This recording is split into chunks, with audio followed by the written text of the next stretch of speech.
Hi everyone, this is Manvita, and today I have here with me Mr. John Dowber, who is the Corporate Vice President and Managing Director at Novo Nordisk. Thank you so much, sir, for coming here to TAPMI and visiting us. It's a pleasure. It's a delight to be here. Thank you. I'd like to ask you, what was your impression of the students today here and the campus? It's amazing. I mean, it's actually my first visit to this campus.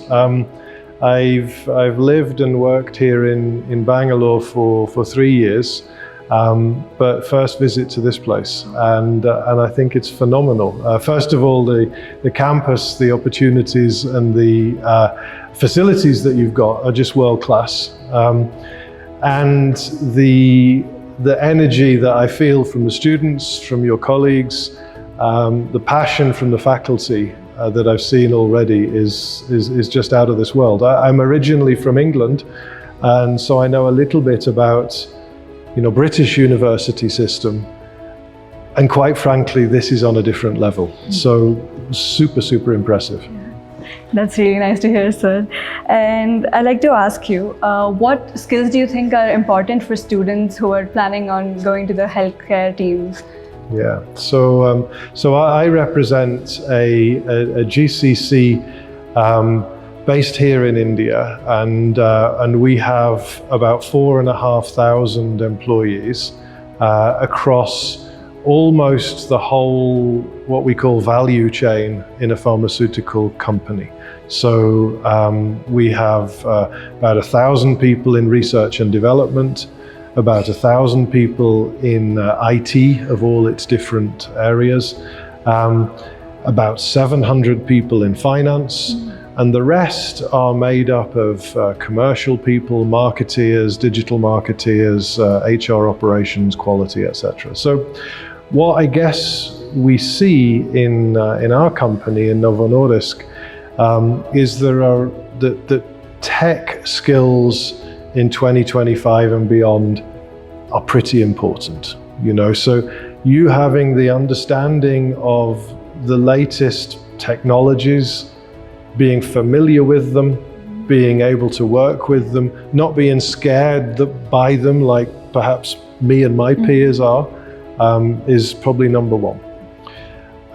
Number two and number three are a little bit softer skills. And I would say curiosity is really important. The ability to have the confidence to ask questions, to challenge things. Why do we do it this way? Why do we not do it a different way? What could be done to make something better, faster, more impactful?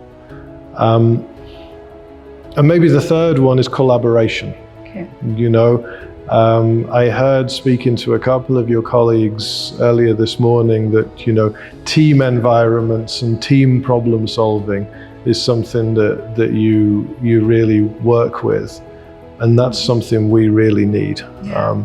So historically, people kind of work in their vertical function, but the best GCCs now break out of the vertical functions, and they use the horizontal to build teams, solve problems, and ultimately deliver greater value to the company.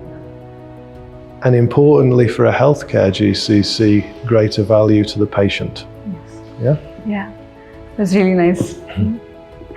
And if you were a young professional, what advice would you give to yourself? I mean, what would you do to set yourself apart from everybody else trying to get into your...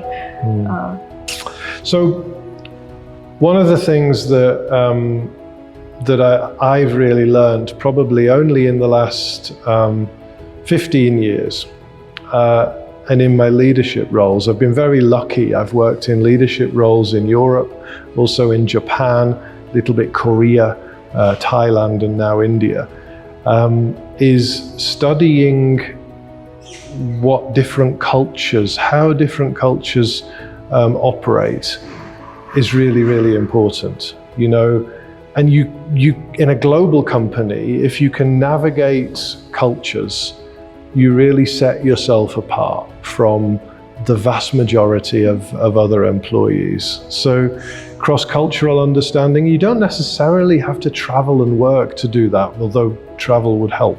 But cross-cultural understanding would be something that I wish I'd done years ago. You know, I'd also study. This maybe sounds a little kind of obvious, but I would study leadership skills. You know, and these days, particularly when a lot of our work is done through AI, Gen AI, using agents, using digital and technology. The one thing that can't be replaced is this human interaction. Yeah.